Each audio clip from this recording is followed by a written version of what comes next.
दोस्तों नमस्कार। देश प्रदेश व दुनिया की तमाम बड़ी खबरों में आपका स्वागत है। आगे बढ़ने से पहले आइए एक नजर डालते हैं आज की बड़ी सुर्खियों पर। सोनीपत में स्कूल क्लर्क 30 लाख रुपए रिश्वत लेता गिरफ्तार।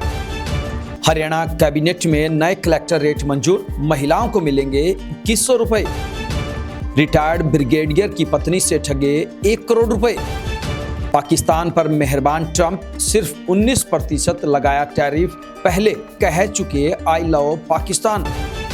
हरियाणा के कर्मचारियों के लिए कैबिनेट मीटिंग में लिए 3 बड़े फैसले। हरियाणा में आज से लागू हुई यूपीएस पेंशन योजना। घमासान के बीच चुनाव का ऐलान, राव वर्सेस राव के बीच सियासी खेल। आउटसोर्स कर्मचारियों ने अर्धनग्न होकर किया प्रदर्शन, किसान नेताओं ने भी दिया समर्थन। पुरानी पेंशन बहाली की मांग को लेकर हरियाणा में कर्मचारियों ने किया जोरदार प्रदर्शन। हरियाणा में पकड़ा फर्जी दस्तावेजों से एस्टेट परीक्षा दिलाने वाला गिरोह। 3000 करोड़ के लोन फ्रॉड मामले में अंबानी को ईडी का लुकआउट नोटिस। राहुल गांधी बोले, चुनाव अधिकारी वोटों की चोरी कर रहे, हम छोड़ेंगे नहीं। पूर्व मंत्री के चाचा केवल 10,000 रुपए की रिश्वत लेते गिरफ्तार। हरियाणा की जेलों से धमकी पर नपेंगे अफसर। लव मैरिज करने पर पंचायत का फरमान, गांव में नहीं रह सकेगा कपल। हिसार में पकड़ा पिछले 6 साल से चल रहा फर्जी क्लिनिक, डॉक्टर निकला 12वीं पास। मैं हूं आपका अपना दोस्त अजय लोहान नारनौंदिया और अब खबरें विस्तार से। हरियाणा के सोनीपत में एंटी करप्शन ब्यूरो यानी कि एसीबी की टीम ने प्राइवेट स्कूल के क्लर्क को 30 लाख रुपए की रिश्वत लेते हुए रंगे हाथों गिरफ्तार किया। क्लर्क जिस स्कूल में काम कर रहा है उस स्कूल के मालिक का भाई दिल्ली पुलिस में इंस्पेक्टर है। वह उसके कहने पर ही रिश्वत ले रहा था। इंस्पेक्टर ने शिकायतकर्ता को एक केस से नाम हटाने और दूसरे केस में धारा कम करने के नाम पर रिश्वत मांगी थी। दोनों के बीच 1 करोड़ रुपए रिश्वत की बात हुई थी। हालांकि डील 70 लाख रुपए में फाइनल हुई। टीम ने इंस्पेक्टर को भी गिरफ्तार कर लिया है। दोनों को आज कोर्ट में पेश किया जाएगा। हरियाणा में नए कलेक्टर रेट को कैबिनेट की मंजूरी मिल गई है। चंडीगढ़ में सीएम नायब सैनी की अगुवाई में इस पर मोहर लगी। अब इसे 3 अगस्त से लागू किया जा सकता है। वहीं सीएम ने कहा कि महिलाओं को 2100 रुपए महीना देने के लिए जल्द रजिस्ट्रेशन शुरू होगा। इसके लिए पोर्टल खोला जाएगा। चंडीगढ़ में रिटायर्ड ब्रिगेडियर की पत्नी से वीडियो कॉल करके 1 करोड़ रुपए ठग लिए। ठगने वाले ने खुद को सीबीआई अफसर बताकर यह वारदात की। मामला रिटायर्ड ब्रिगेडियर से जुड़ा होने की वजह से पुलिस तुरंत एक्टिव हुई और 18 दिन में ही 10 स्कैमर को धर दबोचा। इन आरोपियों के पास से 6 SIM box, 400 SIM card, laptop और मोबाइल फोन बरामद हुए। ये स्कैमर फर्जी पहचान बनाकर लोगों को ऑनलाइन डराकर उनसे रुपए ठगते थे। विदेशों से कॉल करने के लिए ये सिम बॉक्स का इस्तेमाल करते थे। पुलिस जांच में पता चला कि यह गिरोह सिर्फ भारत ही नहीं बल्कि दूसरे देशों में भी लोगों को निशाना बना रहा था। इसके बाद क्रिप्टो करेंसी यानी कि यूएसडीटी में भुगतान मिलता था। एसपी के मुताबिक इससे देश को हर महीने करीब 1000 करोड़ का नुकसान हो रहा था। अमेरिकी राष्ट्रपति ट्रंप ने पाकिस्तान पर 19% टैरिफ लगाने का ऐलान किया। साउथ एशिया के किसी भी देश पर यह सबसे कम अमेरिकी टैरिफ होगा। इससे पहले ट्रंप ने अप्रैल में भारत पर 26% और पाकिस्तान पर 29% टैरिफ लगाने की बात कही थी। नए आदेश में ट्रंप ने भारत को सिर्फ 1% और पाकिस्तान को 10% की रियायत दी है। ट्रंप ने पाकिस्तान को 2 दिन में 2 राहत दी है। ट्रंप ने पाकिस्तान के साथ ऑयल और ट्रेड डील का ऐलान किया था। इसमें अमेरिका पाकिस्तान में तेल की खोज, प्रोसेसिंग और स्टोरेज बनाने में मदद करेगा। बीते कुछ महीनों में अमेरिका और पाकिस्तान के रिश्तों में काफ़ी नज़दीकियां आई है। पाकिस्तान ने जून में ट्रंप को नोबेल शांति पुरस्कार के लिए नामित किया था।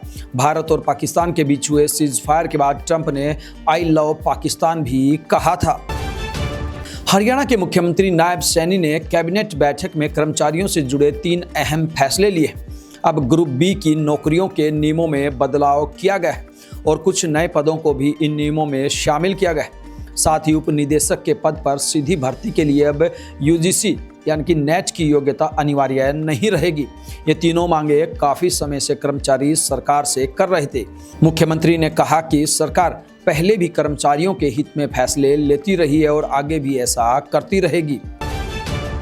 हरियाणा में आज से एकीकृत पेंशन योजना यानी कि यूपीएस योजना लागू कर दी गई है। हालांकि कर्मचारी संगठनों ने इसका विरोध किया है। अखिल भारतीय राज्य सरकारी कर्मचारी महासंघ के राष्ट्रीय अध्यक्ष सुभाष लांबा ने बताया कि ओपीएस कर्मचारियों की लाइफलाइन है और इसे हासिल करने के लिए व्यापक एकता के साथ राष्ट्रीय स्तर पर आंदोलन तेज किया जाएगा। उन्होंने सवाल किया कि वन नेशन वन पेंशन पर चुप क्यों है। उन्होंने कहा कि हरियाणा सरकार ने इससे सबक लेना चाहिए और 1 अगस्त से यूपीएस लागू करने की बजाय राजस्थान, छत्तीसगढ़ व झारखंड की तरह ओपीएस लागू करने का फैसला करना चाहिए। गुरुग्राम के मानेसर नगर निगम में सीनियर डिप्टी मेयर और डिप्टी मेयर का चुनाव 5 अगस्त को होगा। मानेसर निगम कमिश्नर आयुष सिन्हा ने इस संबंध में आदेश जारी कर दिए हैं, जिसमें कहा गया है कि 2 और 3 अगस्त को चुनाव की तैयारी की जाएगी। इसलिए सभी अधिकारी और कर्मचारियों के हेडक्वार्टर छोड़ने पर रोक लगा दी गई है। मानेसर नगर निगम के कमिश्नर आयुष सिन्हा ने इसकी पुष्टि की है। निगम के पीआरओ पवन यादव ने बताया कि अधिकारियों ने तैयारी शुरू कर दी है। चुनाव निष्पक्ष और पारदर्शी तरीके से कराए जाएंगे। पीजीआई में आउटसोर्स कर्मचारियों ने अपनी मांगों को लेकर अर्धनग्न होकर प्रदर्शन किया। भारतीय किसान यूनियन के अध्यक्ष गुरनाम सिंह चडूनी के नेतृत्व में कर्मचारियों ने मेडिकल मोड़ से लेकर डीसी ऑफिस तक पीजीआई प्रशासन के खिलाफ नारेबाजी की।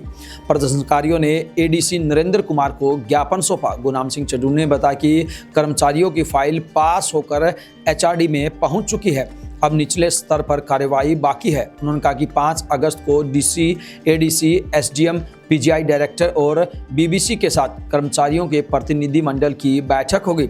इस दौरान जो भी निर्णय लिया जाएगा वह सबको बता दिया जाएगा। प्रशासन को 11 अगस्त तक का समय दिया गया है। अगर तब तक कर्मचारियों की समस्याओं का समाधान नहीं होता है तो किसान संगठन फिर से एकत्रित होंगे और कर्मचारियों के समर्थन में आगे की रणनीति बनाएंगे। पूरे प्रदेश में विभिन्न सरकारी विभागों के कर्मचारियों ने पुरानी पेंशन बहाली की मांग को लेकर रोष प्रदर्शन किया। इस दौरान जहां मीटिंग करते हुए आगामी रणनीति पर मंथन किया, वहीं कहा कि इस बार लॉलीपॉप नहीं, सीएम से ओपीएस के तहत पेंशन बहाली की मांग कर रहे हैं। अगर उनकी मांगे पूरी नहीं होती है तो आर पार की लड़ाई लड़ आंदोलन करेंगे। इसके अलावा कर्मचारियों ने काली पट्टी बांधकर काम किया। बता दें कि कर्मचारी हरियाणा के अलग अलग जगहों पर एकत्रित हुए और रोष मीटिंग का आयोजन किया। इसके बाद कर्मचारियों ने सड़कों पर विरोध स्वरूप जुलूस निकालते हुए रोष प्रदर्शन किया। वहीं भिवानी जिले के लोहारू में पेंशन बहाली संघर्ष समिति के बैनर तले विभिन्न विभागों के कर्मचारियों ने एकत्रित होकर पुरानी पेंशन योजना की बहाली की मांग की। वहीं हिसार की बात करें तो हिसार में भी ओपीएस की मांग को लेकर कर्मचारियों ने जोरदार प्रदर्शन किया और मुख्यमंत्री के नाम ज्ञापन सौंपा। ज्ञापन में कर्मचारियों ने नई पेंशन योजना के स्थान पर पुरानी पेंशन योजना को फिर से लागू करने की मांग की है। उनका कहना है कि एनपीएस के दुष्परिणाम अब सामने आ चुके हैं। कर्मचारियों के अनुसार यह उनके भविष्य के साथ गंभीर खिलवाड़ है। हिसार में सीआईए स्टाफ ने हरियाणा अध्यापक पात्रता परीक्षा यानी कि एस्टेट में फर्जीवाड़े का बड़ा खुलासा किया है। सीआईए ने फर्जी दस्तावेजों के माध्यम से परीक्षा दिलाने वाले गिरोह का परीक्षा में बैठने से पहले ही भंडाफोड़ किया है। पुलिस ने इस मामले में गिरोह के सरगना सहित 5 आरोपियों को गिरफ्तार किया है। गिरफ्तार आरोपियों में गांव बिठमड़ा हिसार निवासी पूर्व पीटीआई टीचर रामफल, सिकंदर और गोपाल, गांव दौलतपुर निवासी कलीराम, कुरुक्षेत्र के दीवाना गांव निवासी सुखबीर शामिल है। पुलिस ने सिकंदर के पास से एक फर्जी आधार कार्ड भी बरामद किया है, जिसमें उसका नाम सिकंदर जबकि फोटो सुखबीर का लगा हुआ है। पुलिस जांच में सामने आया कि ये फर्जी परीक्षार्थी मॉडल संस्कृति स्कूल में एस्टेट की परीक्षा देने वाले थे, लेकिन इससे पहले ही पुलिस को भनक लग गई और पुलिस ने इन्हें काबू कर लिया। हिसार के सदर थाना पुलिस ने सीआईए स्टाफ के पीएसआई अमित और एएसआई अमरजीत की शिकायत पर सभी आरोपियों के खिलाफ मामला दर्ज कर लिया है। ईडी ने अनिल धीरूभाई अंबानी ग्रुप के चेयरमैन अनिल अंबानी के खिलाफ 3000 करोड़ के लोन फ्रॉड मामले में लुकआउट नोटिस जारी किया है। मीडिया रिपोर्ट्स के मुताबिक अनिल अंबानी को इन्वेस्टिगेटिंग ऑफिसर के अप्रूवल के बिना भारत छोड़ने की अनुमति नहीं है। अगर वह विदेश यात्रा करने की कोशिश करते हैं तो उन्हें एयरपोर्ट या बंदरगाह पर हिरासत में लिया जा सकता है। इससे पहले ईडी ने अनिल अंबानी को इस मामले में समन भेजा था। ईडी उनसे 5 अगस्त को पूछताछ करेगी। ईडी ने पिछले हफ्ते अनिल के मुंबई और दिल्ली समेत 50 से ज़्यादा कंपनी और लोकेशन पर छापेमारी की थी। 25 से ज़्यादा लोगों से भी पूछताछ की गई थी। ये छापेमारी prevention of money laundering act यानी कि PMLA की धारा 17 के तहत की गई। रिपोर्ट्स के मुताबिक ये समन इसी मामले में पूछताछ के लिए भेजा गया है। कांग्रेस सांसद राहुल गांधी ने पिछले 9 दिनों में चुनाव आयोग के अधिकारियों को दूसरी बार धमकाया है। संसद से बाहर निकलने पर राहुल ने मीडिया से बातचीत में कहा कि चुनाव आयोग वोटों की चोरी करा रहा है।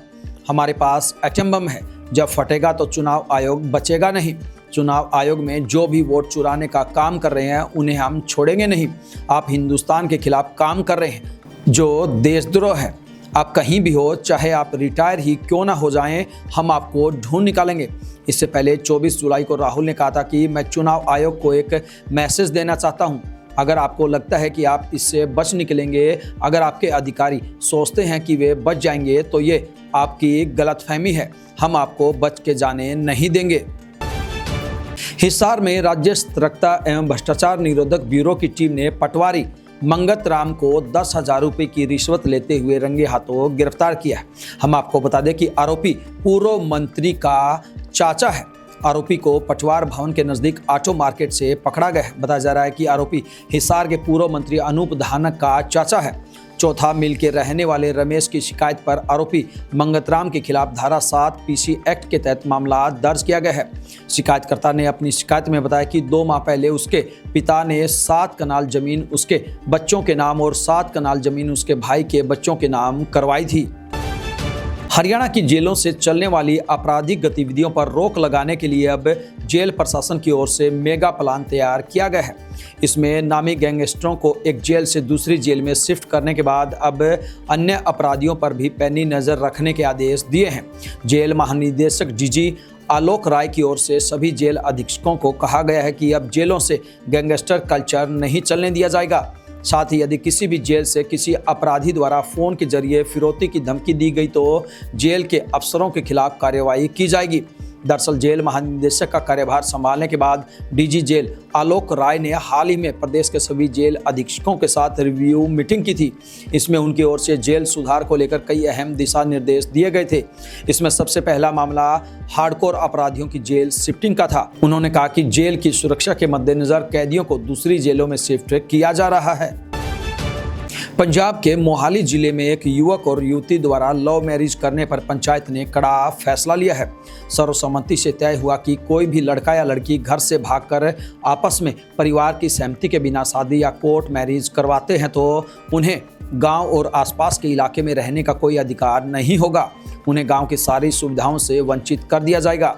गांव मानकपुर शरीफ के सरपंच दलबीर सिंह ने बताया कि पंचायत सदस्यों और गांव वासियों की सर्वसम्मति से यह प्रस्ताव पास किया गया है। वहीं इस मामले में दोनों के परिवारों में भारी नाराजगी के चलते पंचायत और गांव वासियों की सहमति से इस जोड़े को गांव में रहने की अनुमति नहीं दी गई और दोनों परिवारों ने उन्हें घर से बेदखल कर दिया है। हिसार में स्वास्थ्य विभाग और ड्रग कंट्रोल विभाग की संयुक्त टीम ने एक फर्जी डॉक्टर के क्लिनिक पर छापा मारा है। टीम ने मौके से भारी मात्रा में एलोपैथिक दवाएं, चिकित्सीय उपकरण आदि बरामद किए।